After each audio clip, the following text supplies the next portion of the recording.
ધરતીની અંદર આ સંતોને પેદા કરવા વાળી ભારતની નારી શક્તિ જે છે, મત્સ્ય ડાકોને આ કિનારાનો ડાકો હોવા કિનારો લીધો, પીર કરી દીધો હતો. અને જેની દ્રષ્ટિમાં નાના વિકારો ભરેલા હતા એવા સતીરાજ શેઠની પાસે જઈને જ્યારે કરોડ ઉભા હતા ને ત્યારે મૂકવા માટે જાળી જાવ ગયા કપા ઉપર બેસાડી. ખાલી એક અવાજ કરે તો 6 મહિના સુધી વણિયાનો બૈરો ના મળે. કોની જાત જાત ઉપર નહીં ગયા પણ મસ્સુ ડાકુ તો પછી ધરતીનો કાળો નાગ.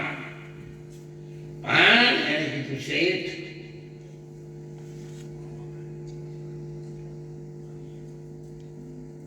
કચ્છમાં જંગલો જાડે તો મળી ગયું.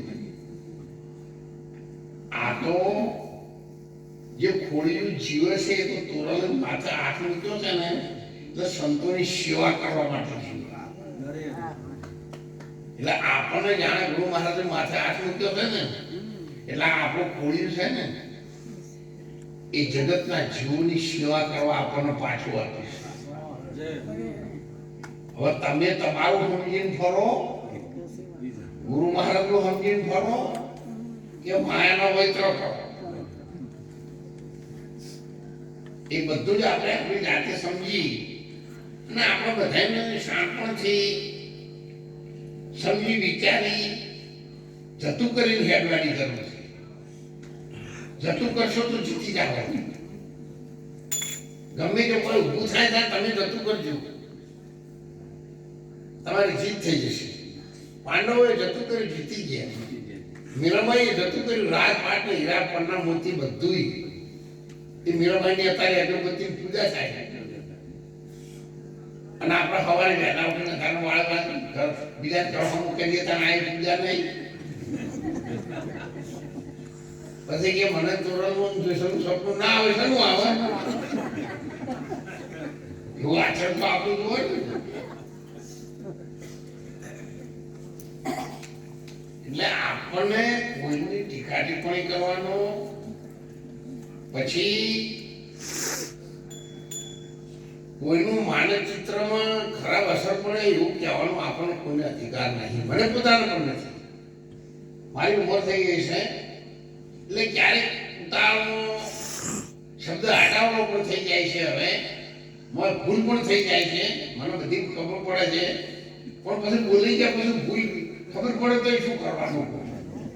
લાઈટના વાયરને આઈડિયા પછી ખબર આપે તો પડે તો એને આથી એ પાડી દે. એટલે ઘણી વખત આવું થાય છે. પણ હવે શું કરું? પછી મેં આના કરીને મેં ગોળ ગોળ ચોકડી સુધાર. એટલે બોલવાનું પણ મને બહુ ગમતું નહીં, ઓછું કરી દીધું કે વધારે બોલીએ જો ભૂલ થઈ જાય, કોઈનો અનાદર થઈ જાય, કોઈને શબ્દ લાગુ થઈ જાય તો મારો 50 વર્ષનો રાખેલો પ્રેમ એક શબ્દથી ખોવાઈ જાય. એટલે મારી આટલી ઉંમરે બધાથી પ્રેમ રહે, બધાને ચાલતો ચાલતો માણસના મનમાં મહારાજ નીકળ્યા, મહારાજ બહુ હારા, મહારાજ પ્રેમ બધા પર આખો આવ્યો. એટલું માર માટે રહે ને એટલે મારે બહુ બોલવાની જરૂર નહીં, એટલે હું બોલતો નહીં. મને આગ્રહ કર્યો લોકો પહેલા સત્સંગ કરતો અત્યારે ભૂલી નહીં જાય. તમારે ભૂલી દો એટલે તમારા ઘર ભૂલી દો. દાતરા જઈને આવો એટલે બીજાને ઘેર જાઓ. એ હજર થયેલું છે, નજીક જાય. સમય પ્રમાણે રહે તો એવું સારું કહેવાય. બીજું તો કઈ નહીં, પણ આપ સૌના સેવા સાથ સહકારથી આ તો નાની દીકરી હતી. અને જ્યારે હું આવ્યો ત્યારે મને બહુ યાદ નહીં, ઘર માટીનું હતું કે પેલા બધા ઊભું કરેલા ફૂલોનું એવું સાપડું હતું. મને અહીંયા બાબા આવ્યા ત્યારે આ દીકરી 2-4 પગ ગુણ હતી. એટલે પછી કે આવી ભક્તિ કરવાની છે. એટલે બીજું તો નાની દીકરી છે, આપણે તો એક દીકરી સાથે સીધું સંબંધ છે, કોઈ સમાજ છે એની સાથે નાત જાત સાથે તો આપણે કોઈ એટલું હક કરવાનું છે, નાત જાત જોવાની જરૂર છે. પણ હારી લાઈન પર દીકરી આવશે તો એનું કુટુંબ, એનું ગામ, એનું મુસાર ઉજળું થશે. અને આ હાલ તો જો એના પ્રમાણમાં એની ભક્તિનું પ્રમાણ નાની ઉંમરમાં દેખાય છે. એમાં આપણા બધાનો સહકાર છે. કોઈ દોલતરામ મહારાજ કે બબારામ મહારાજે કર્યું હોય કે એવું તમારા મનમાં હોય કે ગંદી કાઢી નાખશે. એ બધા બહુના સેવા સાથ સહકારથી એ થવાનું જ હોય છે. ખાલી આપણે નિમિત્ત એ કોમ તો થવાનું જ હોય. કાગડાને બેહવાનું હોય, ડાળાને ભાગવાનું હોય એટલે કાગડાને બાંધવું પડે. હવે કાગડામાંથી એવું ડાળું ભાગે હોય, નિમિત્ત મળી જાય. અમારે બહુચર મહિલા મંડળ બહેનો, મંગલાલ શેઠ સામે બેઠા બધા ઓળખે છે. આ બધી છોડીઓ ખૂબ નાની હતી ત્યારથી કટ ત્યારથી કોણ છઠ્ઠા ધોરણ ભણતી ત્યારથી અત્યાર સુધી અંબાજી ગણો, પછી નોરતા ગણો, વીરતા ગણો, ખેરવેણમાં આશ્રમ, જુનાગઢ આશ્રમ, આ છોડી બધી દીકરીઓ રોટલા કરવા માટે આવે. અને મગલાને ગમે એટલી તકલીફ પડે મતલબ બહુ મોટા 300 વીઘા ખાતેદાર છે મગલા. છતાં પણ કીધું મગલા તારીખે અહીંયા આવવાનું છે, લઈ આવી એ ગમે એવું કામ હોય છે. જેમની જેમની સેવા કરી છે એનો સાથ ભગવાન એમને આપ્યો છે. અહીંયા મહારાજના અમે બધા ખૂબ નાના હતા સાથે થયા ત્યારથી મેં કહેલું મહારાજ આપણા સમાજને સુધારવાનો છે, સમાજને તંદુરસ્ત બનાવવાનો છે. કોઈ નંદને કરશે, કોઈ વંદને કરશે, કોઈ ગાળ્યું બોલશે, પણ મહારાજ અમેવાળો મહારાજ હોય, કિંજરો મહારાજ હોય, ત્રીજેરો મહારાજ હોય, સોંપડીમાં સદારો હતા, અહીંયા કોઈટા અજવાળો મહારાજ, આ બધાને હું વંદન કરું. હાથ જોડું, પગે પડું. મહારાજ સમાજ તરસોડી ગયેલો છે, વ્યસનોમાં ડૂબી ગયેલો છે, ઘોર અંધારામાં. એટલે ગમે તેવું બોલો પણ કશું બોલશો નહીં. અને ગમે તે ઓળ પાણી મને બહાર કાઢવાનું ગોઠવો. અને બહાર નીકળ્યા પછી આ સમાજ વિચાર છે સત્રી લખણો. એમાં સૌથી પહેલા હરિભાઈ શેઠનું ઝંપલાય કે મારે જો સમાજ સુધરતો હોય તો મેસર અને કાંકરા ગામ તમારી સાથે જ તન મન અને ધનથી સેવામાં જોવા લેવા પડે બધી બેઠેલી બધાને સહકાર આપે.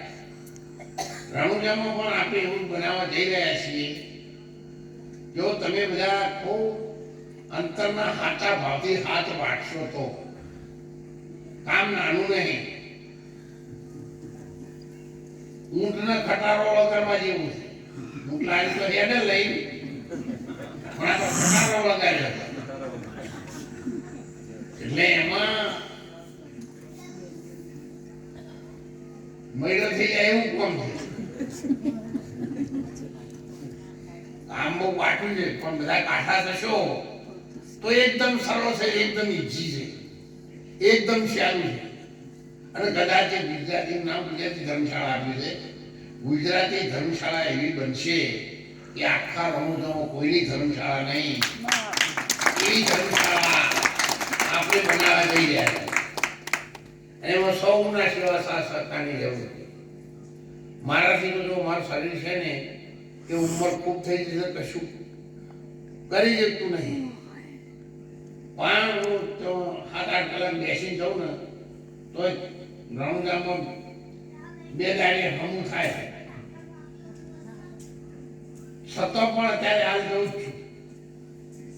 એટલે મારાથી થાય એટલું બધું હું કરવાનો છું. એકદમ ખુલ્લું ચોખ્ખું તમને કહું, મારાથી થાય એટલું હું કરીશ. એ ધર્મની ધજા જો આપ બધા એકથી પગી થઈ જશો તો આવતરવા ભાદરવા મહિનાની બીજના દાડા 2 માળની ધજા આપણે ચડાવવાના. કરવાનું તો લઈ લીધી છે 3 માળની.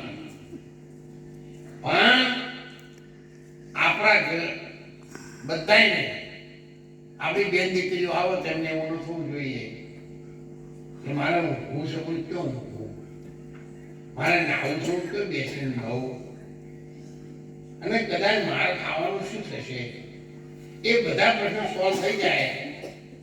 એટલા માટે આપણે કરીએ છીએ. કોઈની પાસેથી આપણે જો બનાવ્યા પછી હજુ સુધી બધાને યાદ છે જુનાગઢમાં થાય ત્યાં સુધી આપણે કોઈના પાસે એક પૈસો લીધો નહીં. આ શેઠને બધા 2 4 5 જણા કાયમથી આલી પણ કોઈ ગામમાં હું 2 4 દાડા રહીને એના માટે કોઈ આશ્રમ માટે આ બધી ફોન નહીં કર્યું. એટલે તમે બધા ગામભાઈ, મહેલાભાઈ, ભક્ત મંડળ, તમે એવું ના સમજતા કે ભાઈ દોલતરામ મહારાજ તો રમાપીરનો માણસ છે, સનાતન ધર્મનો માણસ છે, આપણો તો કબીર સાહેબનું મંડળ છે, આપણે નીરો સંપ્રદાયનું મંડળ છે. આ બધા આચાર્યો ભેગા કરીને બધું કાઢીને એને કહ્યું મારે બધા આચાર્યોને ભેગા કર્યા હતા. સાધુ સંતો બધાને તમે પહેલા નક્કી કરો, પછી ન કે જગત કે એની લાઈનમાં ચાલુ તો કાલે તો વચમાં હસી ઊભું રહે. બધા સંતો રજા આવી એ મહારાજ પર બધા સંતો સાથે રહેશે, એમાં અમે પણ સાથે છીએ. એટલે ભૂમિનું પૂજન કરી શકે, મુહૂર્ત હજુ બાકી છે. બધા સંતો ને આપણે લઈ જઈશું. કદાચ ટુકડી લઈ જાવ કે ઉટલા ચેલા બેસી પો મોડા બેસી પડે ફોજણા આવે તો પછી 10 પેલા ના કરવા પડે. એટલે કોણ ચાલવાનું છે મારા પરથી લઈ જવાનું.